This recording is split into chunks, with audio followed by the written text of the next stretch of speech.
Here in Cleveland, after the Republican National Convention, I'm Ravi, Kapur, along with Dr. Vanila Singh, who ran for Congress a couple of years ago in Silicon Valley.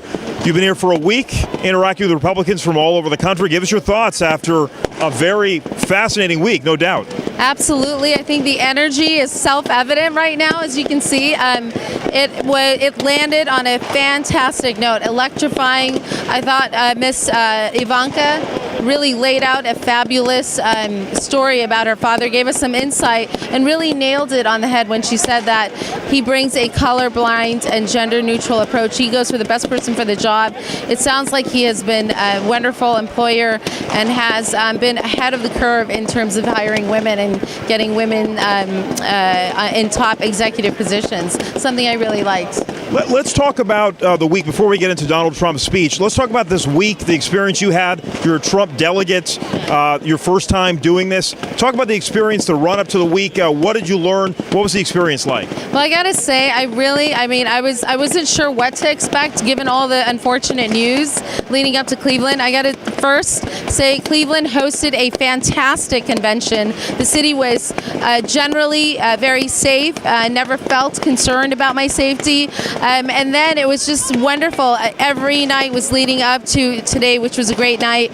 The people who have come into town, there's a lot more unity than people were saying. And I think certainly there's sensationalism to all that. We certainly got some a little drama with Mr. Cruz, but I do think that overall the party is unified. And I think that more important than anything is that Mr. Trump has laid out loud and clear that he is for all Americans of all backgrounds.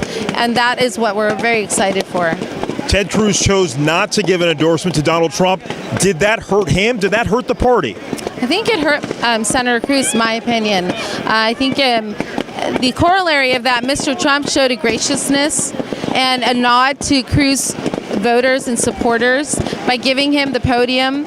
And really, it was up to Mr. Cruz, Senator Cruz, to really make of that what he did. And my personal view is I would have approached it differently. I do believe in life there are things that are greater than our own single cause.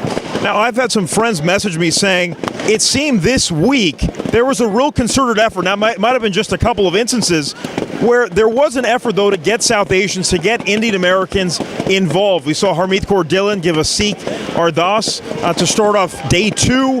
We've seen Muslims for America represented. We've seen some more diversity on stage, which I think surprised a lot of folks. Do you think there's a real effort by Donald Trump and company to incorporate South Asians in the Republican platform? I think that there is an effort by Mr. Trump to be inclusive of all Americans, and his message is about America first. And I think that includes everybody who is in America. And so the reach out was very natural. There are a lot more Indian Republicans, South Asian Republicans, certainly met the Muslim Americans for Trump folks, and they were excited and shared the same common enthusiasm for Mr. Trump, which is that he is able to reach across party lines and identify issues that remain unsolved in the United States, which is we have inner cities that have high unemployment, we have high violence, the stats were laid out, and I think that this is what we're focusing on, and this is something that I believe will reach across party lines. Any concerns that his message did not come through clear, or you were happy with all the messages delivered throughout the week? I thought everybody had a great role. His kids were exceptional. They are clearly well-raised, articulate, says a lot about Mr. Trump and the values he has. And I thought everybody led up to a Donald Trump speech, acceptance of his nomination, that really, really was electrifying. Well, after a full week here at the Republican National Convention, the Democrats next week will get a chance to counter the messaging out of Cleveland. Dr. Vanila Singh, thank you so much for your time, and we look forward to seeing you in the near future. Absolutely, and thank you. We had a great time.